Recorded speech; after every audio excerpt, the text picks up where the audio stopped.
ही साल 1950 में भारतीय संविधान लागू हुआ था।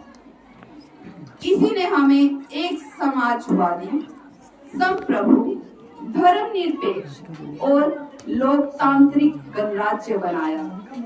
इसके अलावा भारत को 1947 में स्वतंत्रता मिली, लेकिन संविधान को ही अपनाने से हम वास्तव में एक कानूनी ढांचे के तहत एकजुट हुए। तो ये है हमारे गणतंत्र दिवस मनाने का मकसद। तो अब मैं बुलाना चाहूंगी राधिका को, जोरदार तालियों से उनका स्वागत करें।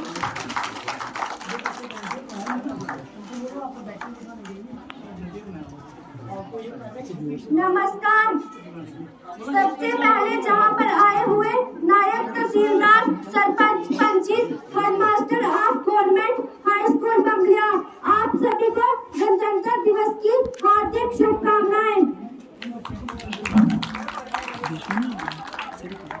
वो मर के भी अमर हो जाते हैं, भारत माँ की गोद में जो सर रख कर सो जाते हैं, कि वो मर कर भी अमर हो जाते हैं, भारत माँ की गोद में जो सर रख कर सो जाते हैं। और जिस उम्र में तुम हसीनाओं के दुपट्टे में लिपटे पड़े रहते हो, उस उम्र में वो घर तिरंगे में लिपट कर आते हैं। कुछ तो खास है इस मिट्टी में, एक अलग ही एहसास है इस मिट्टी में। यूं ही हंसते हुए मौत के मुंह में नहीं जाते, कि यूं ही हंसते हुए मौत के मुंह में नहीं जाते। देशभक्ति की प्यास है इस मिट्टी में।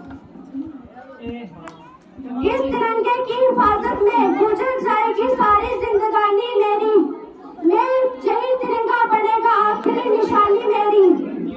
और अब तो हमारा तिरंगा झंडा भी हमसे ये पूछने लगा है कि क्या बात है भारत आजकल में फहराने से ज्यादा कफन में दफनाने के काम क्यों आ रहा हूँ।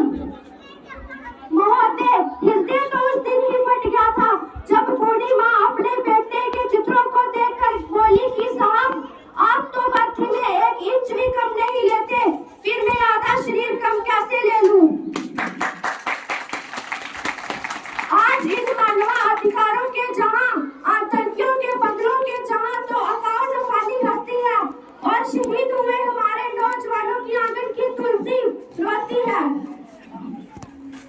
जब एक शहीद हुए जवान की विधवा चीख चीख कर ये कहती है कि प्यार भी भरपूर गया, मांग का सिंदूर गया, नन्हे नौनिहालों की लंगोटियां चली गई, छोटी छोटी बेटियों की चोटियां चली गई, और आपके लिए तो एक आदमी मरा है साहब, मेरे तो घर की रोटियां ही चली गई। बेटी हूँ हिंदुस्तान की, समझना किसी से कम नहीं, कि बेटी हूँ हिंदुस्तान की, समझना किसी से कम नहीं। दिल में वतन की मोहब्बत, कोमल हूँ कमजोर नहीं, दिल में वतन की मोहब्बत, कोमल हूँ कमजोर नहीं। अब ना झुकना है, ना कोई सितम सहना है, बस देश के लिए खड़े होकर देश के लिए लड़ना है। जब इस वतन पर कोई आ जाएगी और भारत माँ नम आंखों से बुलाएगी, तब हिंदुस्तान के हर घर से एक रानी लक्ष्मीबाई निकल कर जाएगी, एक रानी लक्ष्मीबाई निकल कर जाएगी। मैं भी सरहद पर जाऊंगी, सीने पर गोली खाऊंगी, कि मैं भी सरहद पर जाऊंगी, सीने पर गोली खाऊंगी। और लड़कियां कमजोर होती हैं, दुनिया वालों की ये गलतफहमी मिटाऊंगी।